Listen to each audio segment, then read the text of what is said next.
বিসমিল্লাহির রহমানির রহিম। আসসালামু আলাইকুম ডিয়ার ভিউয়ার্স, আশা করছি সবাই ভালো আছেন, সুস্থ আছেন। আজকে অনেক দিন পর চলে আসলাম আবার আমার এই মিষ্টি আলু শাকের কাছে। পাতাগুলো দেখেন মাশাআল্লাহ অনেক বড় হয়েছে। এখন কিন্তু এই শাকগুলো নেওয়ার মতো সময় হয়ে গেছে, আর বড় করব না আপাতত। এখান থেকে আজকে কিছু কিছু পাতা সংগ্রহ করব আর কি, যতটুকু পারা যায় সবটুকুই। মিষ্টি আলুর শাকে কিন্তু অনেক ধরনের পুষ্টি উপাদান রয়েছে, আপনারা জানেন। তারপর আমি আবারও বলছি, ভিটামিন এ রয়েছে, ভিটামিন সি রয়েছে, এছাড়াও কিন্তু অ্যান্টিঅক্সিডেন্টে ভরপুর। বিভিন্ন ধরনের মিনারেলস রয়েছে, ফাইবারের খুবই ভালো উৎস। এই যে দেখেন আমি এখান থেকে কেটে ফেললাম। এই যে মিষ্টি আলুর পাতাগুলো কিন্তু খুবই ভালো বড় হয়েছে।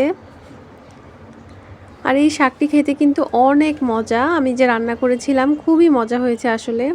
আপনারা চাইলে বাজার থেকে কিনে আনতে পারেন বা বাসায় এভাবে লাগিয়ে তারপরে খেতে পারেন। টাটকা শাক, আর শাক খাওয়া কিন্তু স্বাস্থ্যের জন্য খুবই ভালো। আমি এখান থেকে শুধু পাতাগুলো নিয়েছিলাম, পরে মোটা যেই ডাটা থাকে সেটা কিন্তু খাওয়া যায় না। এই পাশে ডালগুলো থেকে সবগুলো থেকে নেওয়া শেষ পাতা। ওই পাশে আরও আছে, সবগুলোই আজকে নিব, কারণ শাক কিন্তু এমনি কমে যায়। আর এই শাকের সাথে অবশ্যই আমি কিছু না কিছু অ্যাড করে রান্না করব। এই যে দেখেন আস্তে আস্তে করে নিয়ে নিচ্ছি। কার কার মিষ্টি আলুর শাক পছন্দ অবশ্যই কিন্তু কমেন্টের মাধ্যমে জানাবেন। এটা কিন্তু খেতে খুবই মজা, একটু হালকা আঠালো টাইপের হয় একটা, আর এমনি অনেক বেশি মজা হয় রান্না করে খেলে। অন্যান্য শাকের তুলনায় এর টেস্টটা কিন্তু আলাদা। এই যে দেখেন এটা আমি পুরোটা নিয়ে নিয়েছি। এই পাশে কিন্তু আরও অনেক শাক আছে, এটাও আমি নিয়ে নিব আজকে, কারণ শাক রান্না করলে কিন্তু অল্প একটু হয়ে যায়, এই জন্য বেশি করে নিতে হবে, সবগুলো নিতে হবে।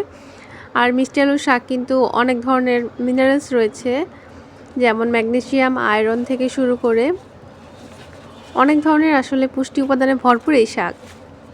এই এতটুকু হয়েছে, পুরো টব থেকে আমি সবগুলো পাতাই সংগ্রহ করেছি।